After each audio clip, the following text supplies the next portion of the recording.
প্রশান্ত মহাসাগরের অতল গহ্বরে যেখানে সূর্যের আলো পৌঁছায় না, সেখানে এক জাদুকরী নীল আভায় জ্বলজ্বল করছে এক বিশাল রাজপ্রাসাদ। এর দেওয়ালগুলো তৈরি ধবধবে সাদা মুক্ত আর দামি প্রবাল দিয়ে। এই প্রাসাদের নাম নীলমণি রাজ্য। এখানে মাছ আর সামুদ্রিক প্রাণীদের জীবনযাত্রা আমাদের স্থলের পৃথিবীর চেয়েও অনেক বেশি গোছানো এবং বৈচিত্র্যময়। চলুন ঘুরে আসি সেই অদ্ভুত সুন্দর জগৎ থেকে।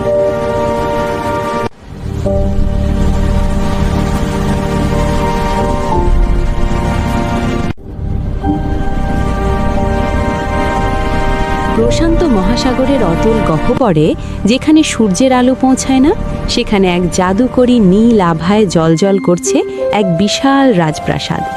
এর দেওয়ালগুলো তৈরি ধবধবে সাদা মুক্ত আর দামি প্রবাল দিয়ে। এই প্রাসাদের নাম নীলমণি রাজ্য।